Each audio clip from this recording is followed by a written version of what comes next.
Hello everyone, स्वागत है आप सभी का हमारे favourite channel new light NEET पर। तो आज हम लोग इकट्ठे हुए हैं प्राइज़ डिस्ट्रीब्यूशन के लिए। 12th बैच जो है उसमें जो टॉपर्स हैं उनको प्राइज़ डिस्ट्रीब्यूशन के लिए, और टेस्ट के टॉपिक्स जो थे बायो में था principles of inheritance class 12th का, और साथ में हम लोग इस बार 11th भी लेकर के चल रहे हैं ना। तो 11th में morphology and anatomy we have covered in this test. तो बाकी केमिस्ट्री में सर क्या टॉपिक्स थे? Sir electrochemistry and structure of atom. कैसा गया बेटा आप लोगों को टेस्ट? बढ़िया था टेस्ट पेपर। चलिए। सर फिजिक्स में था इलेक्ट्रिक कैपेसिटेंस, करंट इलेक्ट्रिसिटी, और 11th से टॉपिक लिया गया था न्यूटन्स लॉज ऑफ मोशन।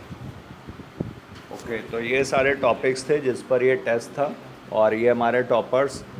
तो ma'am first rank goes to. Sir first rank जो गई है वो गई है साक्षी कुशवाहा को, 12th A बैच, और इनके मार्क्स आए हैं 671। तो sir first prize MS sir, बच्चे को प्लीज़ प्राइज़। तो बताओ फिर टेस्ट कैसा था? बढ़िया।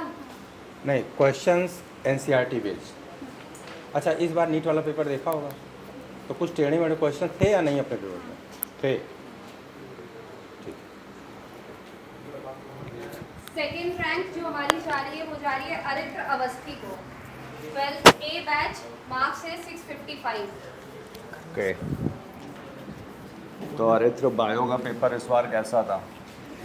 अच्छा था। हार्ड क्वेश्चंस, मॉडरेट क्वेश्चंस, और जो इजी क्वेश्चंस थे वो बैलेंस थे, और जो क्वेश्चन थे वो काफ़ी कंसेप्चुअल थे। अच्छा, तो अगर नीट के प्रिपरेशन में ये एक काफ़ी अच्छा पेपर था। तो मतलब जिस तरह का नीट 2025 का पेपर है उसके कुछ सिमिलर हाँ। था ट्रेंड, हाँ, हाँ। है ना? तो इस बार क्वेश्चंस अच्छे मिले आपको। हाँ। और फिज़िक्स केमिस्ट्री में? उसमें भी अच्छे थे, मतलब जो अंदर के जो टॉपिक्स होते हैं, जी। जो कंसेप्ट्स होते हैं, जी। उसी को मतलब निकाल के उसी के ऊपर सवाल बनाए गए हैं। ओके। और जो भी क्लास में कराए गए हैं उसमें जो माइन्यूट चीज़ें हैं उन सबको उठा के सब पेपर बनाया गया है। ओके, मतलब आपको ये हेल्पफुल लग रही है हाँ। सीरीज? चलिए, थैंक यू। ऐसा ही आप करते रहिए। नेक्स्ट जो हमारी थर्ड रैंक है वो थर्ड रैंक जा रही है नव्या मलिक को, 12th A batch, with number of 630। Aniket sir.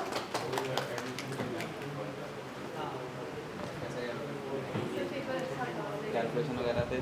Calculative questions काफ़ी थे, और मतलब पहले जो डायरेक्ट क्वेश्चंस आते थे उससे अलग थे, लाइक अच्छा, काफ़ी एटॉमिक ज़्यादा टफ लग रहा था इलेक्ट्रोकेमिस्ट्री? इलेक्ट्रोकेमिस्ट्री, क्योंकि वो लेंदी था। लेंदी और कैलकुलेशन भी। हाँ, वैसे सारा एनसीईआरटी बेस्ड था, पर नए टाइप के क्वेश्चंस थे। Congratulations Navya. Now fourth rank goes to Mantisha Prajapati, 12th A batch, with number of 628 marks.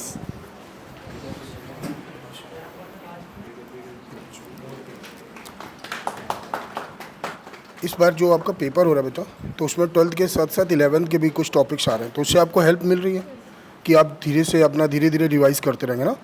तो ठीक है, फिर इसी तरह आपको हर एक पेपर पे 12th के साथ साथ 11th के भी टॉपिक मिलेंगे, जिससे आप एक स्लो प्रोसेस पे अपना रिवीजन भी साथ पे करते रहिए। चलेगी, बेस्ट ऑफ लक।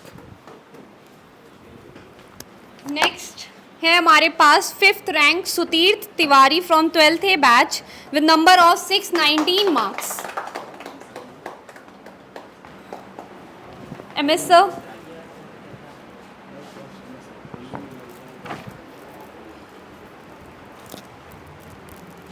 कैसा था सुतीर्थ पेपर?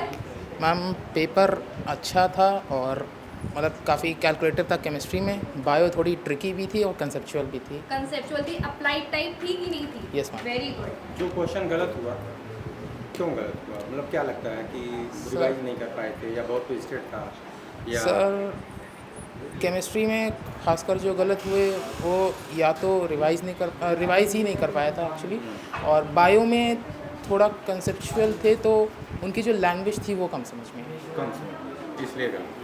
ठीक। नेक्स्ट रैंक सर हमारे पास जा रही है Ayesha Jabeen from 12th B batch with marks of 614 marks. Shaileen sir.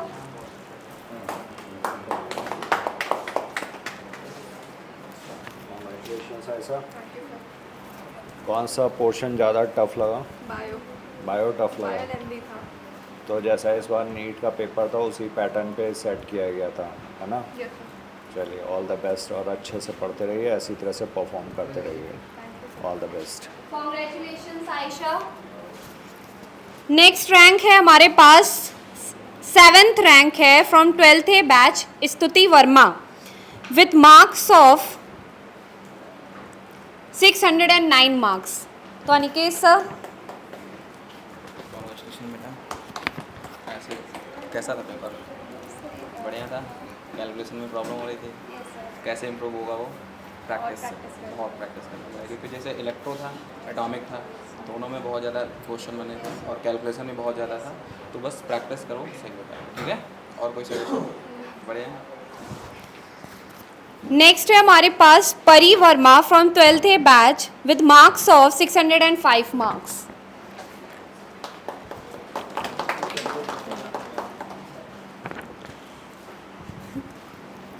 Next है हमारे पास Sonakshi Goyal from 12th A batch with marks of 604 marks. तो कॉन्ग्रेचुलेशन सोनाक्षी। तो कैसा लगा था पेपर? पेपर टफ था इस बार। पेपर टफ था, क्यों? क्योंकि बायो का थोड़ा लेंदी क्वेश्चंस थे, क्वेश्चन की लैंग्वेज ही अलग हो गई थी, घुमा के पूछा गया था। घुमा के पूछा गया था। तो क्लास में प्रैक्टिस कराई गई होगी ना? हाँ। और फिजिक्स और केमिस्ट्री? केमिस्ट्री में कैलकुलेशंस बहुत थे और फिजिक्स मॉडरेट था। मॉडरेट था। ठीक है, तो सर जी मैम। कुछ शब्द बच्चों के लिए? नहीं बेटा, ये है कि हम लोग 12th के साथ जो 11th वाले टॉपिक ले रहे हैं वो सिर्फ इसलिए कि रिवाइज होता रहे। और एक ख़ास बात क्या है कि आपने टेस्ट दिया, पेपर में जो क्वेश्चन गलत हुए उनको आप सर्किल करो और फिर दोबारा घर पे करके ये देखो गलती हुई क्यों। मतलब समझ में नहीं आया था, आप रिवाइज कर नहीं पाए थे ना, या ट्रिकी था, लैंग्वेज नहीं समझ पाए थे, या ध्यान से आपने पढ़ा नहीं। क्योंकि अगर हर पेपर के बाद गलतियों की अगर आप एनालिसिस करते चलोगे तो जब अगला टेस्ट आप देने आओगे, और आपने ऑलरेडी कमेंट डाल रखा है कि हमसे ये गलती क्यों हुई थी, तो जब अगला टेस्ट आप देने आओ तो एक बार पुराना देख के आओ कि गलती हमने पिछले टेस्ट में कहाँ की थी और क्यों की थी। ठीक है? तो ऐसे अगर हम लोग इम्प्रूव करते आएंगे स्टेप बाय स्टेप तो कोई दिक्कत नहीं है। और रही बात पेपर के स्टैंडर्ड की, तो न्यूलाइट के बाहर पेपर जाना, मतलब न्यूलाइट का पेपर एनसीईआरटी के बाहर जाना नहीं है। और टाइम टू टाइम आपसे फीडबैक सर भी लेते रहते हैं कि कैसा रहा पेपर।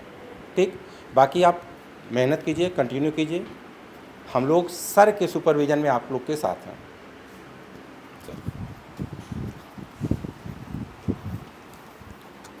तो बच्चों ऑल द बेस्ट आप लोगों को फर्दर टेस्ट के लिए। और नीट 2026 में आप लोग जिस तरह से यहाँ पर टॉप कर रहे हैं उसी तरीके से हम एक्सपेक्ट करेंगे कि आप लोग नीट 2026 में भी बहुत अच्छा करो। ठीक है, ऑल द बेस्ट।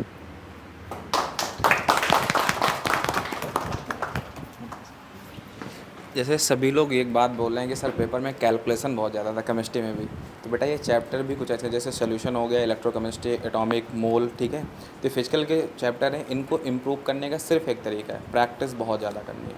क्योंकि प्रैक्टिस जब आप करोगे तो आपको कैलकुलेशन भी इससे सीख जाएंगे, ठीक है ना, और आपका इम्प्रूवमेंट बहुत अच्छा होगा और कैलकुलेशन और आंसर फास्ट होने लगेंगे, ठीक है ना।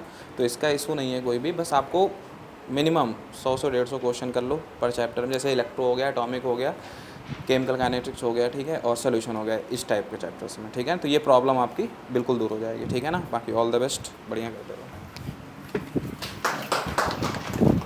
बेटा जैसा कि आपने पेपर दिया, तो पेपर देने के बाद आपने एनालिसिस किया होगा, तो आप अगर पूरे साल अगर एक स्टडी कांस्टेंट रेट से मेहनत करेंगे और हर एक पॉइंट पर अपना कॉन्सेप्ट क्लियर करेंगे तो जल्दी आप जो 2026 में आप नीट वाला देंगे पेपर, उस पर 100% श्योर सेलेक्ट हो जाएंगे। ओके, तो थैंक यू सो मच बच्चों इतना अच्छा परफॉर्म करने के लिए, एंड आई होप आप आगे भी बहुत अच्छा परफॉर्म करेंगे और 2026 में आप सबका सिलेक्शन होने जा रहा है। तो thank you so much all of you. फिर मिलते हैं नेक्स्ट प्राइज डिस्ट्रीब्यूशन में, तब तक के लिए जय हिंद।